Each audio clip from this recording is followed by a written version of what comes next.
¿Cómo le va? No, él no está. Él no está. El gran protagonista de este programa sigue en Las Vegas. Sigue en Las Vegas, así como lo escucha. Así que nada, tendrán que aguantarme a mí sola. ¿Saben una cosa? El otro día me olvidé de contarles algo que fue un sueño personal durante 13 años. Me olvidé de contarles que hicimos para el Día Mundial de la Psoriasis. Y digan que no traje hoy fotos, pero un día se las voy a mostrar. Igual la pueden ver en las redes, ¿no? Pero fuimos con un camión, con 2 consultorios adentro, uno para dermatología, otro para reumatología. El consultorio que tenía, el consultorio de reumatología tenía un ecógrafo para detectar artritis psoriásica rápidamente, que lo más importante que hay en la artritis psoriásica es poderla detectar a tiempo y después tratarla para que no llegara a la discapacidad.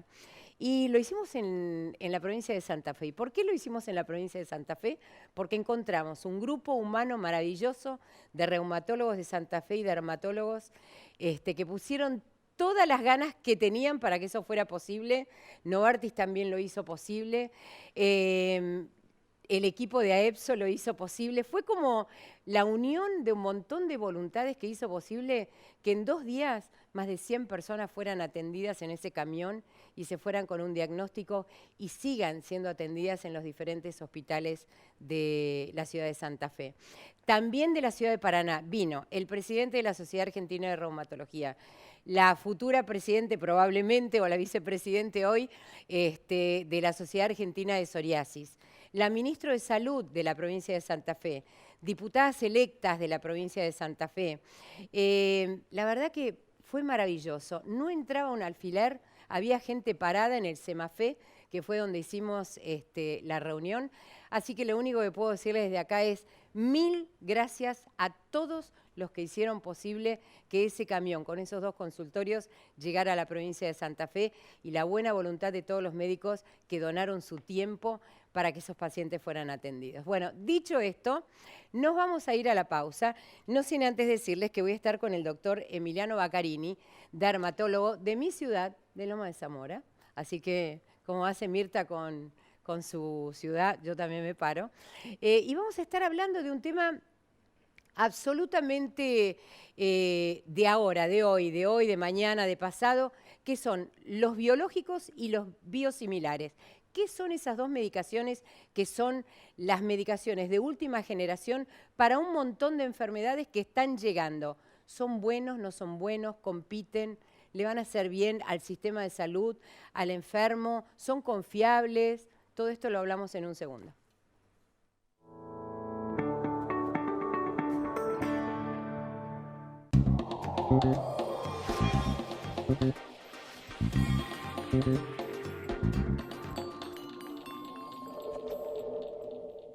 Mi secreto para tener pestañas más largas y cejas con más volumen es EcoGear. EcoGear contiene extractos naturales, es hipoalergénico y sin parabenos. Con el rostro limpio y sin maquillaje es muy fácil de aplicar. Usa EcoGear día tras día y en pocas semanas vas a notar los cambios. La revolución en cejas y pestañas llegó con EcoGear. EcoGear, naturalmente bella. Próbalo vos también.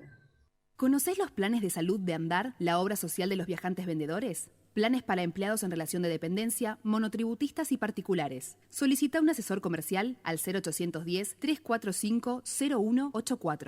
Planear un viaje. Emprenderlo. Capturar cada detalle. Vivir cada segundo al máximo. Y hacer todo con la tranquilidad de estar protegido. Universal Assistance. Cuidamos tus viajes. Cuidamos tu mundo. Para que podamos comprar productos de calidad a buen precio y sin intermediarios, los productores de la provincia están en el mercado en tu barrio. Busca el mercado más cercano a tu casa en gba.gov.ar/mercado en tu barrio. Buenos Aires, provincia. Entre todos, podemos más. Hace más de 30 años, trabajamos e invertimos para equipar y modernizar las instalaciones de nuestros centros de salud, para que todos los trabajadores hoteleros y gastronómicos del país puedan acceder a la más completa cobertura médica. Padre primerizo, ¿no? ¿Y qué fue? ¿Nena o nene? Oxudra, la misma pasión de ayer, el mismo compromiso hoy.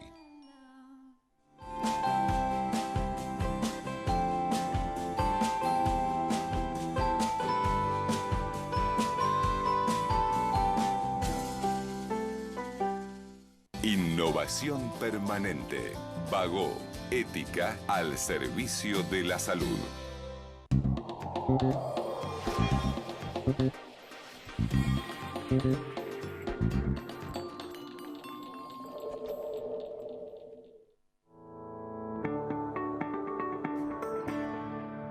Bueno, estaba hablando acá con el doctor Emiliano Baccarini, dermatólogo de Loma de Zamora, de la Sociedad Argentina de Dermatología, y además parte del equipo de psoriasis de la Sociedad Argentina de Dermatología. Un amigo además. Bueno, gracias. Bueno, y yo tenía ganas de hablar de este tema bendito de los biológicos y los biosimilares.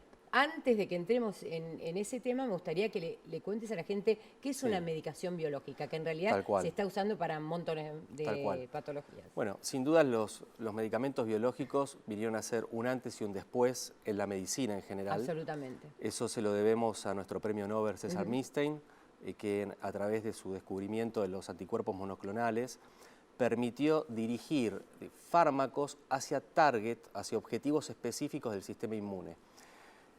Eso abrió un panorama increíble en el tratamiento de un sinfín de enfermedades inflamatorias sistémicas, como la psoriasis, la artritis, inclusive patologías como el cáncer, en donde ya los fármacos están dirigidos contra moléculas específicas y de esta forma minimizan efectos adversos que podían tener otros fármacos. O sea, te freno ahí un poquito, Emiliano. Este target que vos hablás, contale un poquito a la gente en una cascada inflamatoria, como por ejemplo puede pasar en la psoriasis. A mí me gustaría que simplemente, porque no es fácil de explicar, le expliques a la gente qué ocurre con esas diferentes células o proteínas que hay en esa inflamación, en esa cascada. Tal cual. Sucede que, bueno, obviamente los seres vivos tienen un montón de inmunológicamente tienen un montón de sustancias en la sangre que cumplen diferentes roles. Yo digo que el sistema inmune, el sistema de defensas del cuerpo humano, es comparado al sistema de defensas de un país. El sistema de defensa de un país está compuesto por diferentes subsectores. La policía provincial, policía municipal, ahora que fueron creados hace unos años. Después está el ejército, que nos protege de agresiones externas. El sistema inmune funciona de una forma similar. Tiene diferentes... ¿Lo estás explicando? Está bueno. Yo trato de siempre que los pacientes traten de comprender esto y bajarlo a las palabras más sencillas posibles.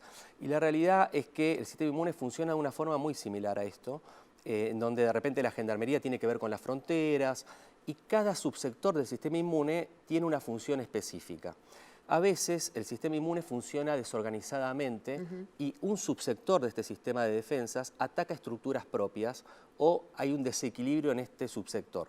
Los fármacos que existían antes, de alguna forma, lo que hacían era bajar las defensas en todos los subsectores, todo el organismo. Los fármacos biológicos apuntan a un sector específico que sería el que estaría más involucrado en la fisiopatogenia, o sea, en la causa de la patología en cuestión. Realmente han revolucionado la medicina y han permitido que enfermedades que no tenían tratamiento alguno logren un tratamiento coherente, con bajos efectos adversos y con una respuesta terapéutica muy aceptable, cambiándole la calidad de vida a los pacientes, que es en definitiva lo que uno busca, ¿no? Estos fármacos, lo complejo que hace a estos fármacos biológicos es que están producidos por células vivas. O sea, no son fármacos de síntesis como uno puede hablar de una aspirina o un ibuprofeno, sino que son células vivientes que los están produciendo. Yo digo que también esto es comparable a la miel. O sea, la miel solo lo pueden hacer las abejas, no lo podría hacer el humano a través de un cambio químico. Se necesitan seres vivientes para producir estos fármacos. En general son células que están en cultivos y producen estas sustancias que son proteínas, o sea, son macromoléculas. Son, digamos, tienen un tamaño molecular muy grande comparado con un fármaco convencional. Podemos poner un ejemplo, que por ejemplo una aspirina podría ser una persona y un biológico podría ser la Torre Eiffel en tamaño. El cambio, sí, así de increíble es. El cambio molecular es enorme, el tamaño molecular es enorme y solo lo pueden producir seres vivos. Entonces ahí radica la complejidad de la producción de estos fármacos, pero la realidad es que han cambiado la vida de todos los seres humanos a nivel mundial y la van a seguir cambiando en las próximas décadas con tratamiento. Ya hay fármacos de estos para el tratamiento del cáncer, de mama, de páncreas, etcétera. Claro, o sea que es como como con una mira telescópica, ¿no? Exactamente. O sea, como si fueras con un microscopio y digo, te voy a pegar acá.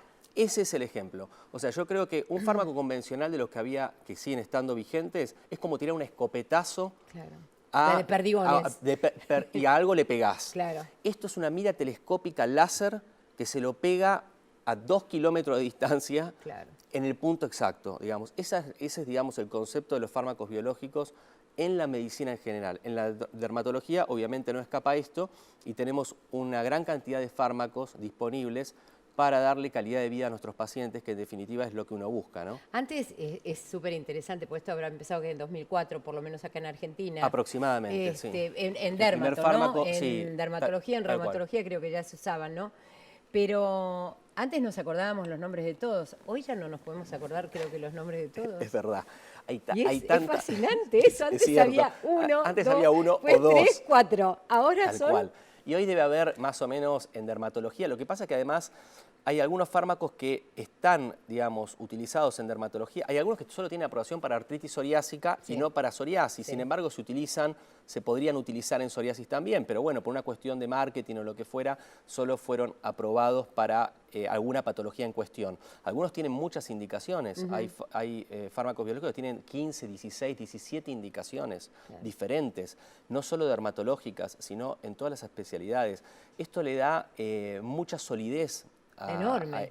Tal cual, y el tiempo que ha transcurrido y las dudas que uno tenía en los comienzos, hemos ido a congresos juntos durante muchos años al comienzo, había muchas dudas, muchos interrogantes de qué pasaba con estos fármacos en el tiempo, o sea, la seguridad. Claro, claro, decían, ¿qué va a pasar? Tal cual, ¿qué va a pasar? Porque en realidad nosotros salimos de la facultad con una premisa fundamental, que es el primum non nocere, primero no dañar. Claro. Y esto es fundamental. O sea, uno lo que trata es tratar de restablecer la salud del paciente o llevarla al mayor equilibrio posible, porque a veces no se puede, pero con el menor daño posible. Y con estos fármacos, uno al comienzo tenía el temor de decir qué pasará en el tiempo con estos fármacos. Hoy podemos decir, después de más de 25 años que están en el mercado y millones de pacientes tratados en el mundo, de que son fármacos seguros. Son tan seguros que son categoría B en el embarazo. Esto significa... A mí me gusta entrar en ese tema, ¿no? Porque conocemos del sufrimiento que tienen en general las personas con psoriasis o X, yo hablo de psoriasis, pero entran muchas enfermedades, ¿no? Severa o grave, y sin embargo intentan dejar las medicaciones, pero no pueden quedar embarazadas. Tal cual. No pueden quedar embarazadas porque está como tienen la enfermedad, que no soportan el dolor o la gravedad de la enfermedad que tienen y tienen que dejar de tener un chico. Tienen que elegir entre la enfermedad y la familia. Porque hay pacientes que tienen compromiso articular y el dolor allí no es solo lo visible, sino el dolor que puedan tener y a veces puede ser muy intenso. Yo he tenido pacientes que han estado con morfina y han tenido cuadros de internación por dolor. En estas pacientes se vio que las pacientes que estuvieron expuestas, sus bebés no nacieron con ninguna malformación. Y hay reportes de miles de estos pacientes con todos estos fármacos. Por eso, digamos, la categoría de FDA del embarazo, esto significa cuál es el riesgo de un fármaco de una mujer que se expone a ese fármaco durante el embarazo, los ubica en categoría B. O sea, contame cómo son estas categorías. A, B, C, D, X. A, B, C, D y X. Y X, perfecto. La categoría X obviamente es, lo que quiere decir es que no se puede usar en embarazo porque está demostrado en animales o en humanos de que es teratogénico. Esto quiere decir de que le hace un daño al bebé. Entonces están totalmente contraindicados, prohibidos. Perfecto. Pero las categorías superiores, como la categoría A, hay muy pocos fármacos, porque en realidad pasa por una cuestión de ética de la investigación. O sea, no se puede seleccionar mujeres embarazadas e investigar un fármaco en una mujer embarazada, porque no es ético. Entonces, la mayoría de estos tratamientos, no de estos, sino de todos los tratamientos en la medicina que se utilizan en las mujeres embarazadas, son categoría B. Amoxicilina, ibuprofeno, difenidramina, los antihistamínicos, etcétera, son categoría B. Los biológicos se ubican, su mayoría, en la categoría B, como por ejemplo un grupo de biológicos que son los anti-TNF, se ubica en categoría B. Esto significa de que las mujeres que han sido expuestas a estos fármacos porque no discontinuaron o por cualquier situación determinada, no han tenido malformaciones, sus hijos no han nacido con malformaciones congénitas. ¿Y qué pasa con la lactancia? ¿Qué pasa con la lactancia? Hoy en día hay 2 fármacos que ya están aprobados para poder ser utilizados en lactancia. En el caso del embarazo, en realidad, por prospecto, lo que dicen es que si el beneficio supera el riesgo, pueden utilizarse. Eso es el concepto de la que es la categoría B. ¿Sí? O sea, pueden utilizarse si se considera que el beneficio va a superar el riesgo. Pero no hay ningún estudio que haya demostrado de que trae malformaciones, con lo cual se ubica en categoría B. En el caso de lactancia, los estudios han demostrado de que no hay ningún inconveniente para ser utilizados en embarazo, en lactancia, por lo menos 2 de estos fármacos, que es el certolizumab y el adalimumab. Perfecto, perfecto. Te voy a cambiar de caballito y nos vamos a ir a los biosimilares. Los dos empiezan igual, biológico, biosimilar. Y tal cual. Voy a recordar algo que alguien me dijo hace muchos años, que yo dije, porque obviamente el precio de los biológicos es un tema muy serio para el sistema de salud y para cualquiera.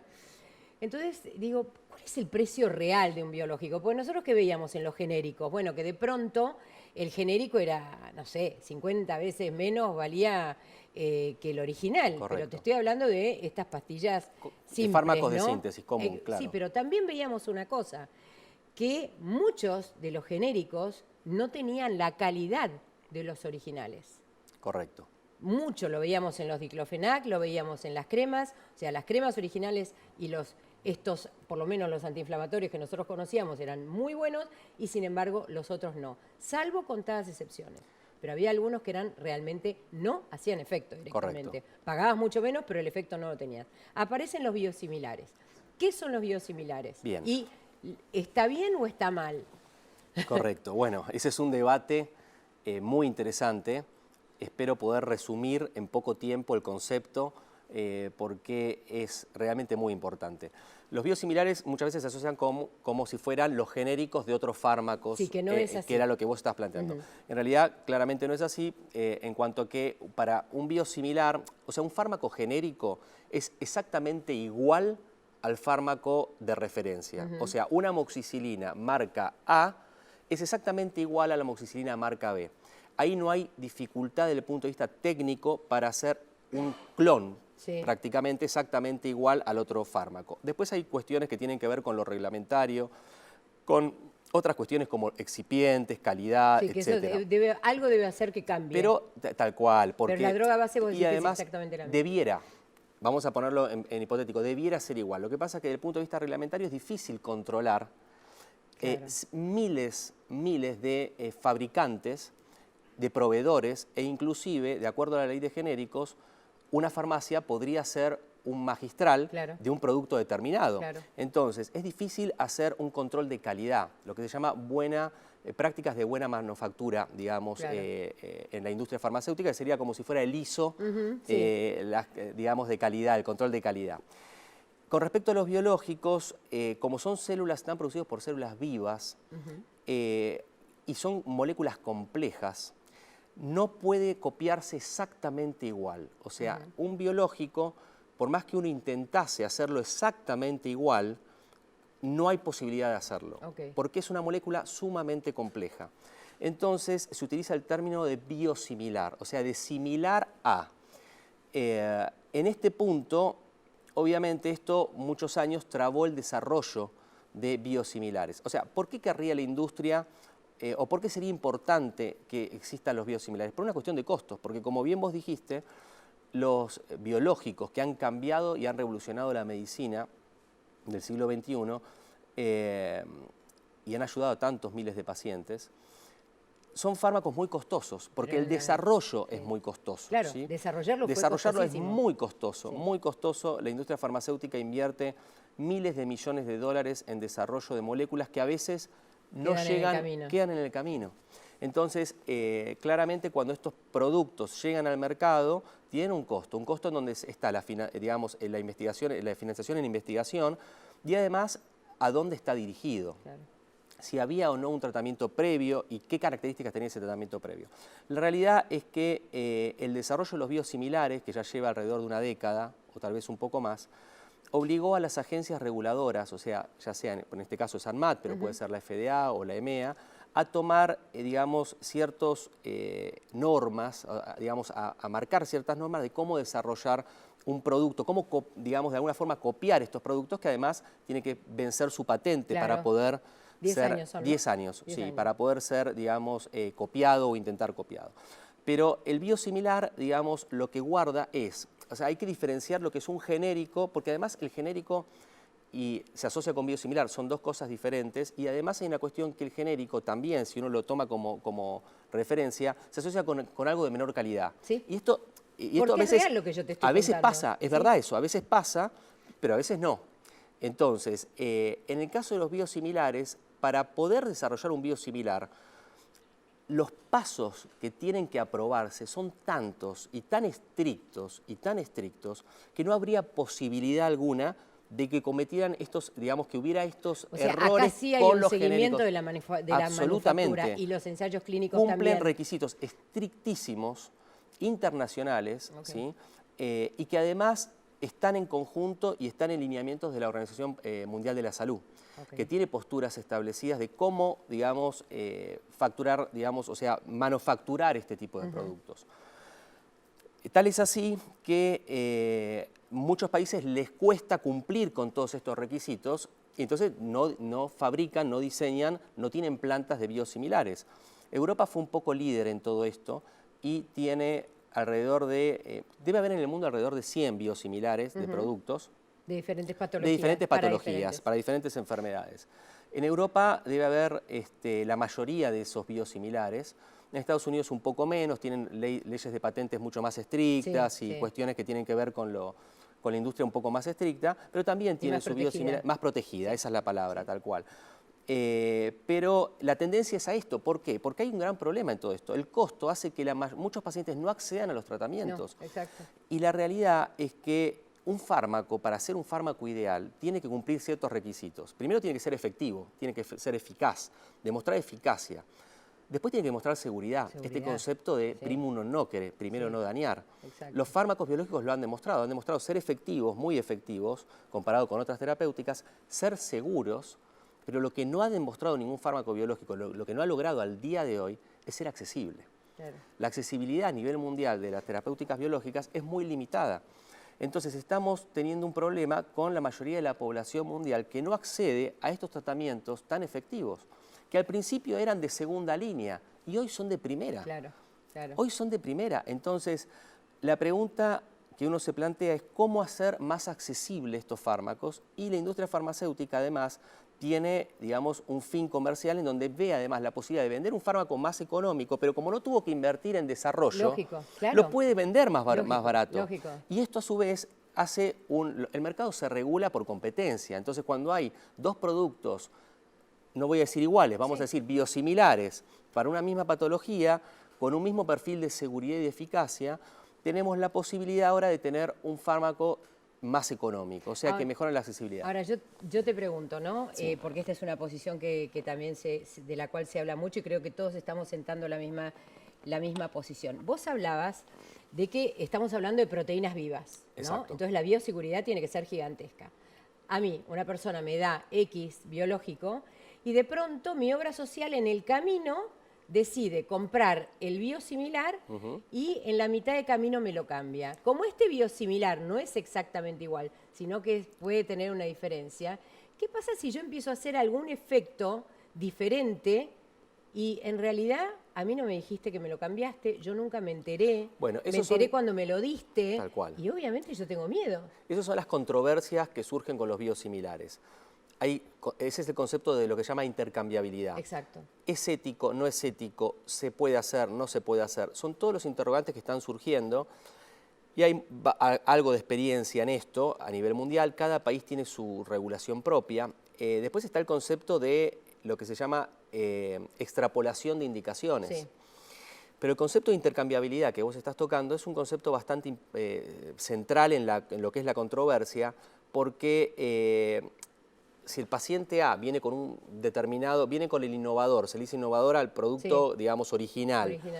Y, digamos, el prestador, el pagador, llámese la obra social, la prepaga o quien fuera, el financiador, se lo cambia porque el biosimilar es más barato, surgen interrogantes de si hay un efecto adverso, ¿a qué se ¿A quién debía? se lo ¿Al hizo? A o al Claro, B? claro. Nos Porque quedan 2 además hay que minutos, hacer te aviso. farmacovigilancia. El tema Sí, es muy sí, interesante. sí. Entonces, estos son controversias. En realidad, la FDA, por ejemplo, ha puesto una categoría aún mayor dentro de los biosimilares, que son los biosimilares intercambiables. Okay. Esto significa que la FDA es uno de los, digamos, de los entes reguladores más estrictos y realmente más eficientes, ¿no? Y puso esta categoría para decir, bueno, tenés que sumar un puntito más para que yo te permita de que a un paciente determinado vos puedas cambiarle una marca u otra de acuerdo al costo que va a pagar digamos, el pagador en algún sentido. En este punto están estas controversias, ¿no? Ok, pero en tranquilidad podemos estar tranquilos. Absolutamente. Y ahora te hago la pregunta Absolutamente. re rápida, bueno, nos debe quedar Sí. un minuto. ¿Hay biosimilares argentinos? Hay biosimilares argentinos. En Argentina se cuenta con el primer biosimilar de Tanercept, que es un producto excelente sí. en cuanto a la eficacia, a la Sí, seguridad. Está aprobado en niños. Tiene más de 2 millones de pacientes tratados en el mundo y 25 años en el mercado. Sí. Está el biosimilar de Tanercept, de un laboratorio nacional que combinó esfuerzo e investigación de la Universidad del Litoral, de nuestra Universidad del Litoral, querida Litoral Universidad del todavía. Litoral, con capitales privados, y tenemos un biosimilar fabricado en la Argentina, lo cual implica un desarrollo ¿Y ya está en el increíble. mercado? Y ya está en el mercado con costos significativamente inferiores al producto de referencia. O sea, estamos hablando de 30 a 50% menos de costo. Wow. Bueno, nada, ya llegamos ahí, justito. Gracias, Bueno, Emiliano, un por placer, habernos aclarado muchas gracias. un poquito más de Muchas todo gracias, esto. Y un lo placer. que tratamos es de que ustedes aprendan y estén más seguros con lo que hacen con su vida. Nos vemos el próximo jueves y espero que el doctor Capulla haya retornado. Gracias.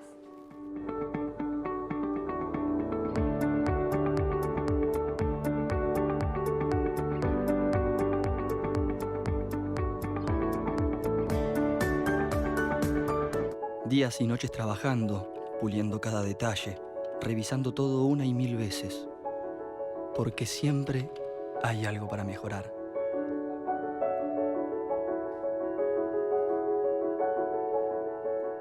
A veces el reconocimiento llega rápido y a veces se hace desear. Pero la pasión por ser cada día mejor es algo que siempre está conmigo. Medife está conmigo.